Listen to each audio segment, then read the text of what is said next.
Hi, folks. This is not going to take very long because I will be honest with you. You guys did better with the Stranger Than Fiction critique as a whole, as a class, than any class I've had in a long time. I was really impressed. There were more A's than I've given out in an online humanities class in a long time. And for the most part, it seemed like everybody, even if you didn't use the terms Apollonian and Dionysian, understood what they were and what they were trying to do. So the two things I would say is if you didn't use those terms in your paper, you do need to do that so that I know you understand this is my Apollonian analysis, this is Dionysian, so I know that you know what you're doing at all points of the paper.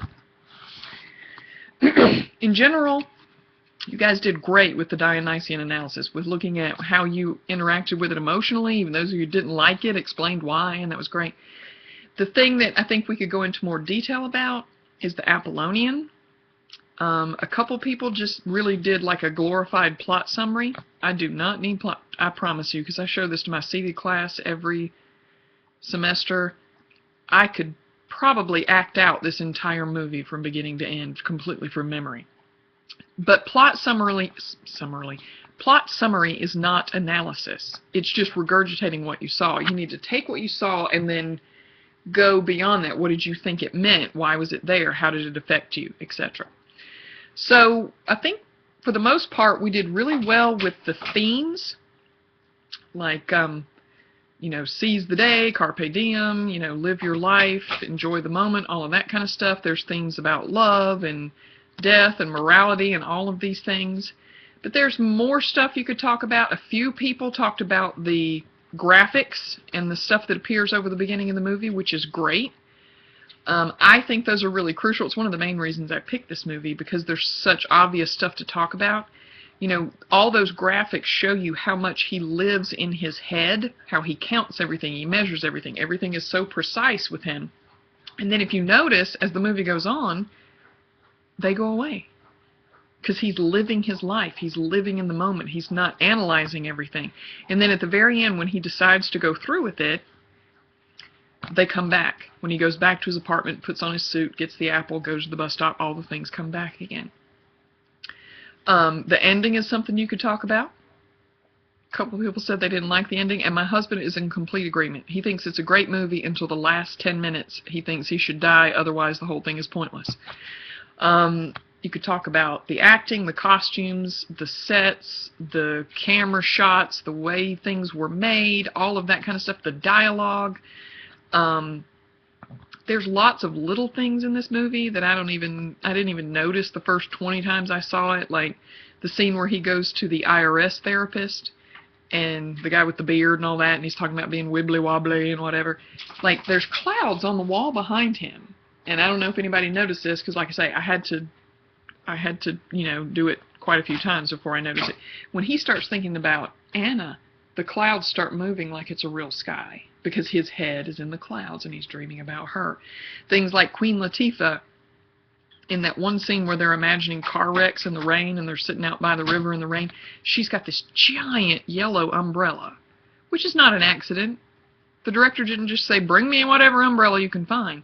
That's on purpose, because that shows she's the one bright spot, the one thing of levity and happiness in Emma Thompson's weird, twisted, like, somebody made a point in one of their papers that I loved, that Emma Thompson never finished anything, including her cigarettes, and I hadn't really thought about that. I'm like, she's got writer's block, and so she can't do anything. She couldn't even clean herself up until after the book was finished. So I thought that was a really good observation. I'm trying to think what else. I mean, there's so many little things. My favorite part is when he brings her the flowers, and it's all like bags of different kinds of flour. I just think that's the sweetest thing ever. The Sonic guys crack me up. The two guys that are in all the Sonic commercials that are in his office. So that's what I mean when I say just go more in depth, look more into detail, look for those things. And presumably, for your final paper, you're writing about something that you chose. So you know it well enough to find those little things and find the details and the different themes and all of that. But I gotta say, I was happy grading them, because nobody was off on what the terms meant. Everybody kind of had the right idea. So, you know, give yourselves a little round of applause there, because as a whole, I thought they were really, really good.